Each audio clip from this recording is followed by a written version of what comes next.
Dear church family, Rob here, and we are remembering that hope is not canceled. Easter is Sunday. We are in Holy Week. We're in Psalm 16, and we're going to take a look at how all of these things are connected. So let's dive in and let's read Psalm 16. Preserve me, O God, for in you I take refuge. I say to the Lord, you are my Lord. I have no good apart from you. As for the saints in the land, they are the excellent ones, in whom is all my delight.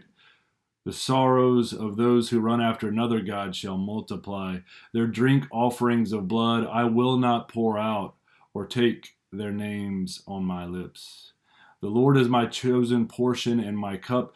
You hold my lot. The lines have fallen for me in pleasant places. Indeed, I have a beautiful inheritance. I bless the Lord who gives me counsel. In the nights also my heart instructs me. I have set the Lord always before me. Because he is at my right hand, I shall not be shaken. Therefore my heart is glad and my whole being rejoices. My flesh also dwells secure. For you will not abandon my soul to Sheol, or let your Holy One see corruption. You make known to me the path of life. In your presence there is fullness of joy, and at your right hand are pleasures forevermore.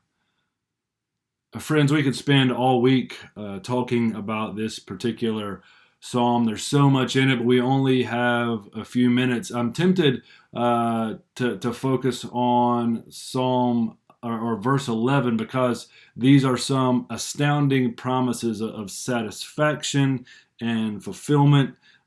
These promises remind me of what C.S. Lewis said, his statement that God in the Psalms is the all-satisfying object.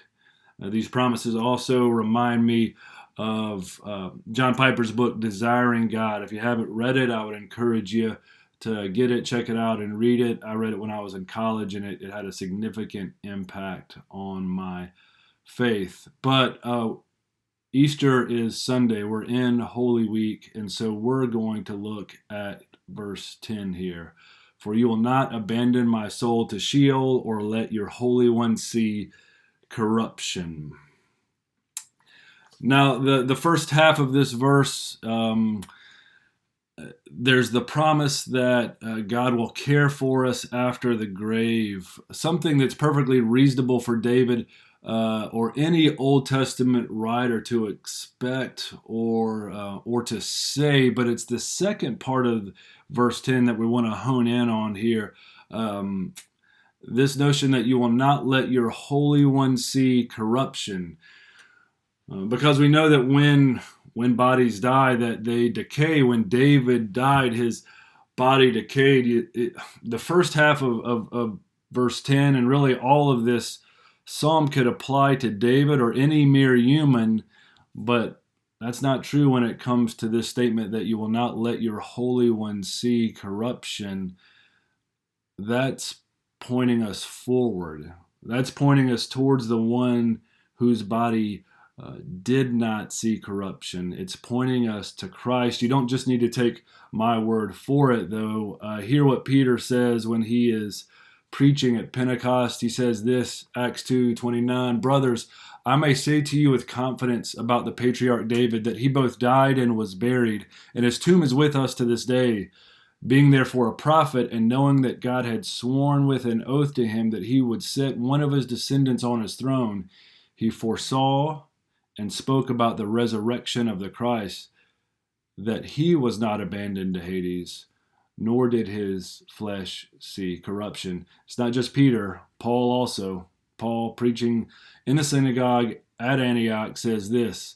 Therefore, he says also in another psalm, talking about David, writing, you will not let your Holy One see corruption.